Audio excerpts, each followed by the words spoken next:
Welcome back to my channel cooking corner. আমি আজকে আপনাদের সামনে ভোলা মাছের কারি করে দেখাবো। দেখুন, আমি কয়েক পিস ভোলা মাছ নিয়ে নিয়েছি। ভালো করে নুন হলুদ মাখিয়ে আমি রেখেছি একটা প্লেটে। ভালো করে নুন আর হলুদটা মাখাতে হবে, নাহলে ভিতরে নুনটা ঢুকবে না। আমি এরপরে রান্নাঘরে যাব। আমি রান্নাঘরে গিয়ে ফ্রাই প্যানে একটু তেল দিলাম এবং একটা একটা করে মাছ ভেজে নেব। অবশ্যই ওভেনের আঁচটাকে একটু কমিয়ে দেব, নাহলে পুড়ে যাবে। দেখুন, আমি ওভেনের আঁচটাকে কমিয়ে দিয়েছি, একদমই কমিয়ে দিয়েছি। আস্তে আস্তে করে ওগুলো ভাজা হচ্ছে। দেখুন, আমি সব কটা মাছ দিয়ে দিয়েছি। আমার প্রায় ভাজা হয়ে গেছে, ব্রাউনিশ কালারও হয়ে গেছে। দেখুন, আমার ভাজা হয়ে গেছে। আমি প্লেটে রেখে দিয়েছি। তারপরে আমি কিছু উপকরণ লাগে এই মাছ রান্না করতে গেলে। রসুন, জিরের গুঁড়ো, ধনে গুঁড়ো, লঙ্কার গুঁড়ো এবং হলুদের গুঁড়ো। আমি এরপর এই রসুনটাকে কুচি কুচি করে কাটবো। দেখুন, আমি আস্তে আস্তে করে এবার রান্নাঘরে যাচ্ছি। আমি কড়াইতে একটু তেল দিয়েছি। এবার একটু যেই একটুখানি তেলটা গরম হবে, তখন আমি একটু কালো জিরে দেবো। দেখুন, আমি কালো জিরে দিচ্ছি এবং যে রসুনটাকে কুচি কুচি করে কেটেছি, সেই রসুনটাও এর কালো জিরের মধ্যেই দিয়ে দেবো। দেখুন, আমি রসুনটাও দিচ্ছি। এবার ভালো করে ওটাকে ফ্রাই করে নিতে হবে। রসুনটা এবং কালো জিরেটা ফ্রাই হবে। দেখুন, আমি ফ্রাই করে নিয়েছি এবং তারপরে যে উপকরণগুলি ছিল ভালো করে মিক্স করে নিয়েছি। ভালো করে জল দিয়ে একটু মিশিয়ে নিয়েছি। এবার আমি কড়াইতে ঢেলে দেবো। দেখুন, কড়াইতে ঢেলেও দিয়েছি।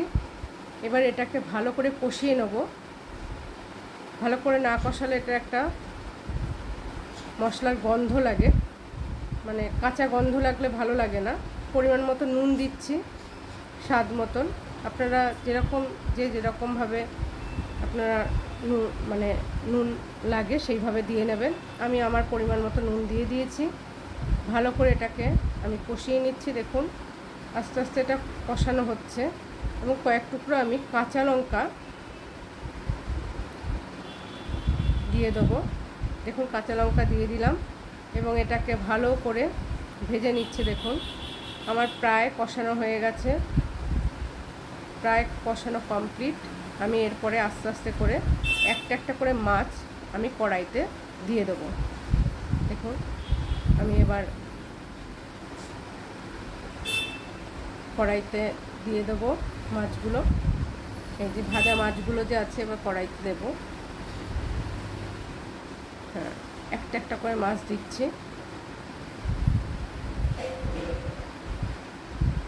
দেখতেই পাচ্ছেন, আসলে ক্যামেরাটা ঠিক মতন নেই। যাই হোক, কিছু মনে করবেন না, আমি একাই করছি। আগের দিন আমার মেয়ে ছিল সঙ্গে, ছোট মেয়ে। যাই হোক, এগুলোকে আমি এবার উল্টিয়ে দেব। ভালো করে মশলাগুলো যাতে ওর মধ্যে ঢোকে মাছের ভিতরে। দেখুন, আমি ভালো করে উল্টিয়ে দিচ্ছি মাছগুলো।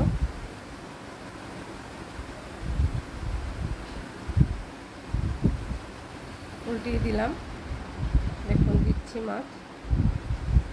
বেশ মাছগুলোর ভিতরে যখন মশলাগুলো ঢুকবে বেশ ভালো লাগবে খেতে, তাই আমি ভালো করে উল্টিয়ে দিচ্ছি।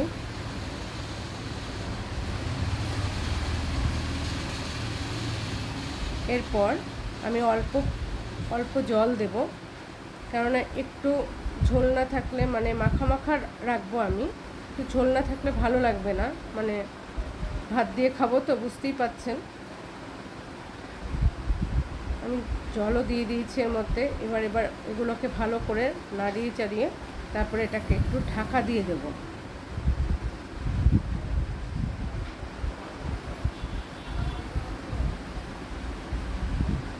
দেখুন, আমার মাছ উল্টানো হয়ে গেছে।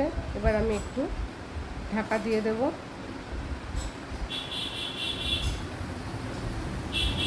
এখন আমার মাছ রান্না প্রায় কমপ্লিট হয়ে গেছে। ঝোলটাও একদম টানা টানা ঝোল হয়েছে। এখন আমি এবার থালায় ঢেলে দিয়েছি। দেখতে খুব সুন্দর হয়েছে।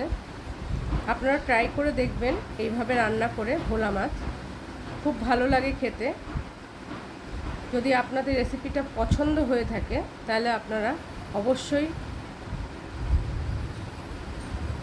লাইক, কমেন্ট এবং শেয়ার করবেন। অবশ্যই শেয়ার করবেন। ধন্যবাদ।